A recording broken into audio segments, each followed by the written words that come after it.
Welcome into another video in my series where we're going through and testing all the weapons inside of Modern Warfare 3 to see how valuable these weapons are for us to be using inside of our Zombies game mode. This is going to include the aftermarket parts, the aftermarket conversion kits, as well as the MW2 weapons. So if you're new around here and you like to follow everything Call of Duty Zombies, make sure you are subscribed with those bell notifications turned on so you're not going to miss out any future uploads from myself. As well, down below in the description you will find the link for my streams where I stream on Mondays and Thursdays, 6 p.m. Pacific Standard Time, 9 p.m. Eastern Standard Time, and I stream a ton of custom zombies and other zombie related games and generally have a ton of fun over there and would love to see you guys come and hang out.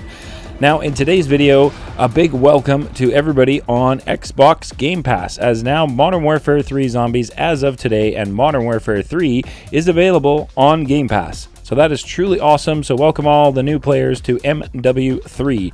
Now for today, we're going to dive into Season 5 as that is dropped today. And with Season 5, we have a bunch of new weapons to check out. So today, there's two that are available right now in the Battle Pass, and that is going to be the STG-44 and a brand new SMG, which I could be not more excited to get to unlocking and testing out, as SMGs are one of my favorite weapons to use inside of our Zombies game mode. So in Sector 7 is where you're going to unlock the STG, and in Sector 6 is where you're going to unlock the Static HV, the brand new SMG. So this is the Battle Pass for Season 5. I have the Black Cell version, and there is some Zombies content in there. There's a ray gun, there is some legendary epic tools, and some Shatterblast ammo mods, and I believe there also is some PAP3 crystals. So for us zombie players, there's definitely some stuff in there. And of course on Wednesday they update the weekly challenges, which gives us the Jack Wide Mouth Barrel aftermarket conversion kit for the Moore sniper rifle, which I'm super excited to unlock, and the Chain Breaker animated camo, which is unlocked after week 8 of all of our weekly challenges. So far today for Season 5, I am super excited and just enjoying the content that has been brought to us so far. Let me know your thoughts down below on Season 5 and the content that we received so far today, and how are you liking the brand new season. Just let me know. I'd love to find out from you. So today we're going to take a look at the brand new assault rifle, the STG-44, and we're going to be taking that through all 3 tiers, taking on bounty contracts all the way through to see just how viable this STG-44 is for us to be using inside of our Zombies game mode. Hopefully by the end of today's video you'll have a good feel for how the STG-44 performs inside of Zombies, and at the end of the video whether or not it's going to be a viable option for you to be using inside of your Modern Warfare 3 Zombies games. So without further ado, I'm super excited to get to the STG-44 review video today.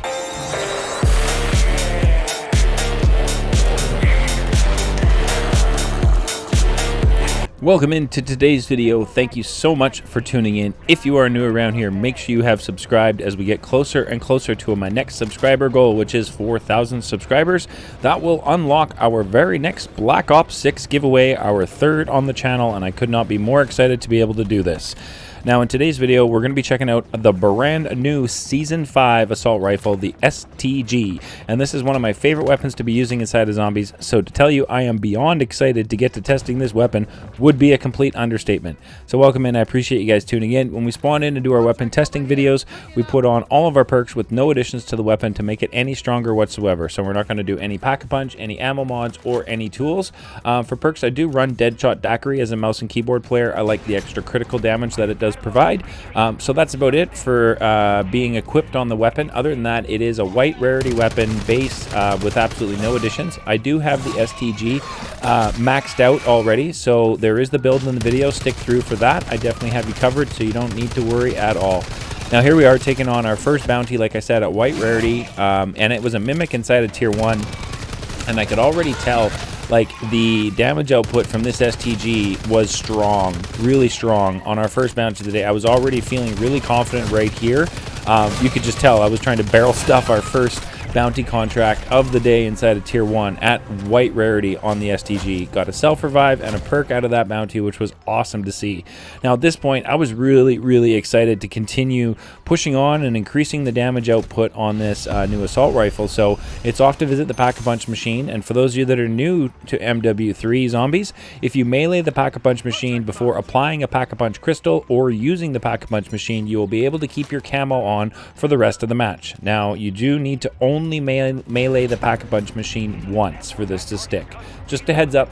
So now we picked off our next bounty contract of the day, and it was another Mimic, and we were taking this one again on at white rarity inside of tier 1 with only Pack-a-Punch on the new assault rifle, and the damage output just by visiting Pack-a-Punch was incredible, the difference it made. So now I was really excited to kind of throw on my legendary tool, my Shatter Blast, and go grab our last bounty contract inside of tier 1 and see, is this going to be a couple shots, just like an instant delete of this bounty contract inside of tier 1?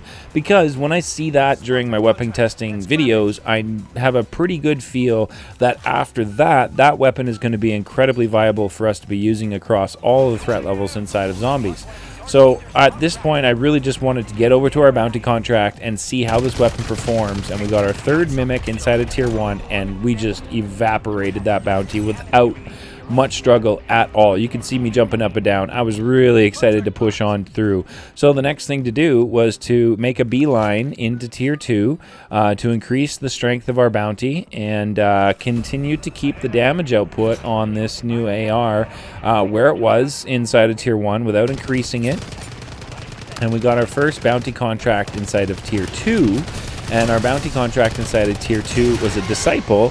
And if you've been following along in my series, you know I really do not like Disciple bounty contracts. Not because they're difficult, but because of their healing ability and their ability to spawn in other zombies, as well as make the zombies in the area stronger. And they just don't, you know, stand in one position or track. They kind of move around. So those are my reasons why I don't like Disciples. But having said all of that, I made easy work of this Disciple bounty contract inside of tier 2, being only pack 1 legendary. And at that point I was like, okay, it's time to go visit pack 2 and increase the damage output on this AR one more time and see what we can do now that we are Pack-a-Punch level 2 legendary tool with Shatter Blast for an ammo mod on the brand new STG. So we grabbed another bounty contract inside of tier 2, and I was like running as fast as I could to this bounty contract because I was really intrigued to see how this would perform being pack 2 legendary now inside of tier 2 taking on a bounty. And we had a Disciple. Yay! But I have to tell you, holy smokes, just look at the fight. That Disciple had no chance, got absolutely eviscerated by this new AR. Awesome loot. We got a Casimir out of there and an epic tool, which was awesome. So now I wanted to venture into tier 3 and grab the rest of the perks that I was missing before seeing how this weapon performs against the zombies and everything that comes at you when you're inside of tier 3. So we went off and visited the Wonder Fizz machine, make sure we grabbed the rest of our perks. Stam up was definitely much needed for sure. And then, as I always do, I try and make a beeline after visiting the Wonder Fizz machine over to this ritual location here to see if I can activate it to recoup the legendary tool and PAP 3 crystal I bring in for my runs, but alas, this one had been taken. This did provide me with an opportunity to show you guys how this weapon performs inside of tier 3 at Pack-a-Punch level 2 against the zombies inside of tier 3, and I was definitely not disappointed at all. I did feel like that was a bit of a small crowd sample size to show you, so I went and grabbed some more zombies, a bigger crowd, and did a bit of a more thorough test here on crowd control at pack 2 inside of tier 3, and this brand new AR definitely dishes out the damage for sure. At this point, I was feeling super confident using this. Like I said, it's one of my favorite weapons to use inside of zombies. So we threw on our PAP 3 crystal and went off and visited our good friend Zhorde, the Guardian of the Arches. And like I said, I was feeling really aggressive and just super confident using this new AR in the game, and I was not shying away from engaging with Zhorde, and Zhorde was not shying away at engaging with me. It was a nice mutual friendship here. There was another player in the area who was trying to join my squad, I ended up joining his squad at the end of this Zhorde fight, and then they just kind of disappeared and went off and did their own thing. So I left the squad to continue on testing solo, as I like to do. Now, I triggered George's laser attack right there because he wasn't firing it up. But again, if you are below Zhorde or above your Mega Abominations, they should trigger up their laser attack, allowing you to hit your critical shots, you know, a lot more frequently. So you can see here, Zhorde was definitely trying to chase me down. The player in the area was spamming me with invites to try and get invited onto my team. Well, not spamming. He sent me one invite. Let's be real, that's not really spam. But you can see the damage output this STG does to Mega Abomination inside of Tier 3 is definitely awesome. Unfortunately, we weren't hitting critical shots or a face shot. Our player had a dog with them. And so when that happens, the Mega Abominations will put all of their focus in towards the dog to try and get rid of it. So I was trying to take advantage of the fact that the dog was there and fire up, you know, the critical shots on the Mega Abomination here. And Zhorde got lasered and wrecked by me and the other player right here in this area. But I do feel like this new AR definitely dishes out the damage. When Zhorde is firing up the critical, the laser attack, you're definitely able to dish out the damage and make easy work of Mega Abominations inside of Tier 3. Now you can see on my attack map just how busy Tier 3 was for me today. Every time I pinged a bounty, it got taken by someone on a scorcher. This went on for roughly about 18 minutes of my time in Tier 3. We got down to about 2.5 minutes to go in the match, and I was finally able to pick up a bounty contract. Now, having a brand new STG, a brand new weapon inside of Modern Warfare 3 Zombies, at this point in my match, I was a little stressed. I really did want to go into the Dark Aether and see how this performs inside of the Dark Aether. I did not bring in a sigil, and I did not bring in an Elder, so I was hoping to grab a sigil from one of the contracts I completed inside of Tier 3 on this run today. But with Tier 3 being as crazy busy as it was, and every single contract that spawned in on the map getting grabbed within 5 to 10 seconds maximum, I was really struggling to get my bounty contracts and to even pick up a contract inside of Tier 3. I did try the escort contract inside of Tier 3 on this run as a solo player. That did not go well. So I was happy to get this bounty contract, and we finished it off, and there was just a lot of crowd control to deal with inside of Tier 3 before I was able to get over to the reward rift. The turn zombie definitely helped control some of that. We got a nice PAP 2 crystal out of that, so I was definitely happy with the loot I was seeing so far. And then it was time to check the storm, because I knew the storm had started to move in. I still hadn't got a sigil, and I really wanted to get this new AR into the Dark Aether to see how it would perform. So I got lucky, and there was still another bounty left on the map inside of Tier 3, so we went and picked up that bounty contract, and then we're going to make my way over to the bounty contract. And when I got here, I was severely concerned. If that storm touches that disciple, the storm's going to beef up that disciple's health, and it's going to make it next to impossible for me to be able to complete this bounty contract in time to, you know, get to an Elder or a Dark Aether, sorry, and get a sigil out of this if possible. I thought there was no way I was going to be able to do it. I remembered I had a circuit turret in my stash, and I noticed on the TAC map there was a circuit turret right there, so I put in my circuit turret board, jumped down, almost died, and was super happy to see my disciple bounty contract turn around, and he got just lasered by that circuit turret. Gave me the sigil I needed inside of the storm, inside of Tier 3. Unfreaking believable. I couldn't believe my luck that I was actually able to grab a sigil out of that bounty contract. As you can see, the storm is consuming Tier 3. I wanted to get off to Tier 2 Dark Aether as I didn't have a VR11, and I felt like the Season 2 Dark Aether was a great opportunity for you guys to see how the weapon performs inside of the Dark Aether, and gives me the best opportunity to complete all of those contracts as a solo player without a VR. I didn't want to go into Season 1. I didn't think I was going to be able to get the escort done, and with Season 3, same thing. There's that escort with the extra stop on it, so I didn't want to go in and do those ones, so we picked the Season 2 Dark Aether, made our way over here in the storm. I was kind of panicking a little bit right here. We had a whole herd of dogs chasing us down. but we managed to get the sigil into the Dark Aether portal and get that activated inside of 10 minutes to go inside of the standard map. So I was feeling happy and relieved at this moment right here to be able to get inside of the Dark Aether. So here we are, we made it into Season 2's Dark Aether, and we're going to head off and grab our first contract inside of the Dark Aether. And I always grab in Season 2 this one, which is our bounty contract. I always grab that one first so that we can knock out a bounty contract before proceeding on to the other two. So our bounty contract inside of the Dark Aether for Season 2 was a Mimic. And you can see the damage output we're doing on a Dark Aether bounty contract with this brand new SDG inside of Zombies mode is awesome. Like, absolutely awesome. I was feeling really confident being in my ability to be able to complete this bounty contract, seeing the damage output that the assault rifle was doing inside of the Dark Aether. So I was just super happy to be using this. Like I said, this is one of my favorite weapons to use, and to see it be a viable option inside of the Dark Aether, inside of all 3 tiers, inside of our regular map is just awesome to see. I mean, you can see it mow down the Horde, you can see it mow down the standard HVT right there. We're dealing with the bounty contract right here. We're already over halfway done the health on the bounty contract, which is absolutely amazing. This thing is just absolutely just shredding this Mimic bounty we have inside of Tier 3. So I was feeling really happy.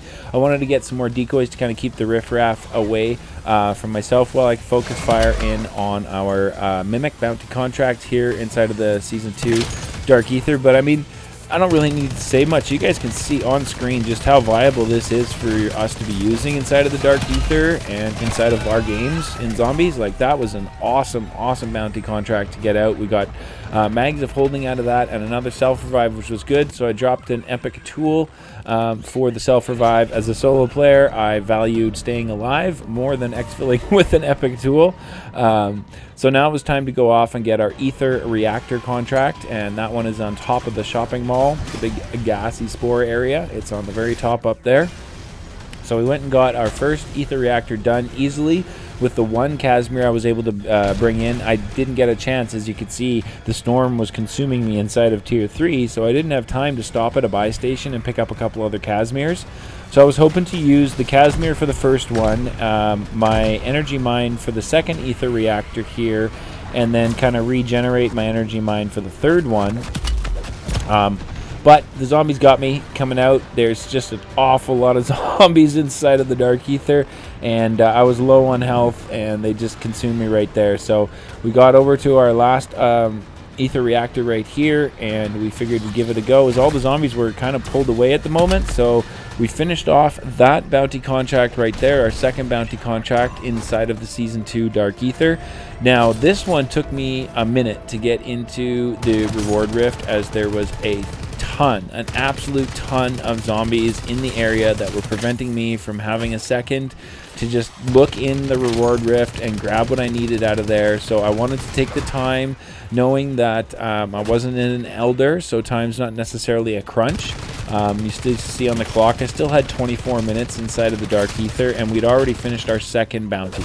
So I was definitely not pressed for time here. I was, kind of calm and, taking things in stride, clear out the Horde behind me. I've almost got my energy mine reactivated again. As soon as I saw that, I put it down and behind me and made my way over to our second contract reward rift, where we got another PAP 2 crystal and another mags of holding, which I'm not going to complain about. So that was awesome to see.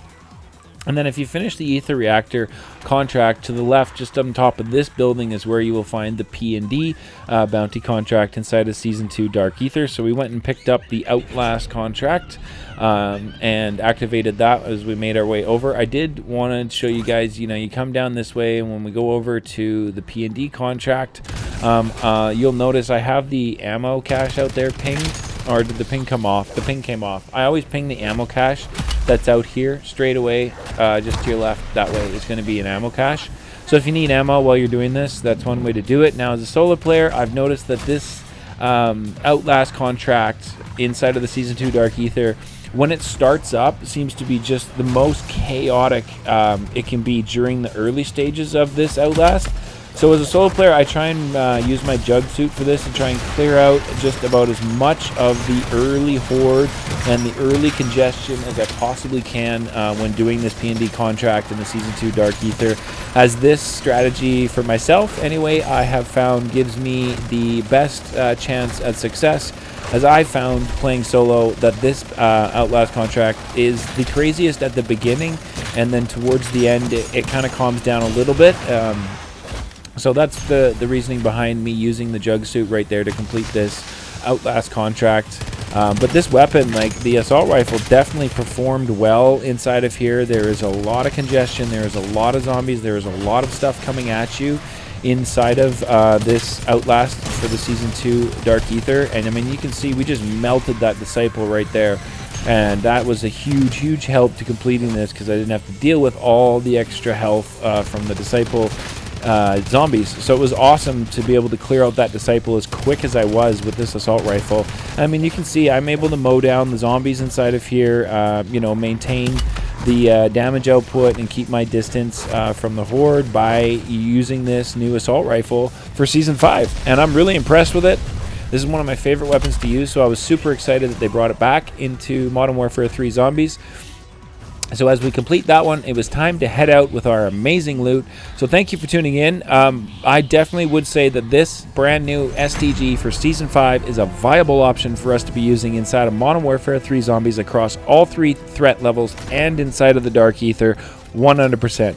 Now, like I do at the end of all of my videos, you will have the build that I ran for today on the STG 44, and like I said, it is maxed out, so if you have some of the attachments locked, maybe just continue to level it up to get them unlocked.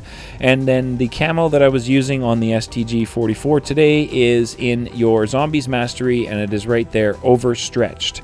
And there was no blueprint on this today, so thanks so much for tuning in, and we'll catch you guys in the next one.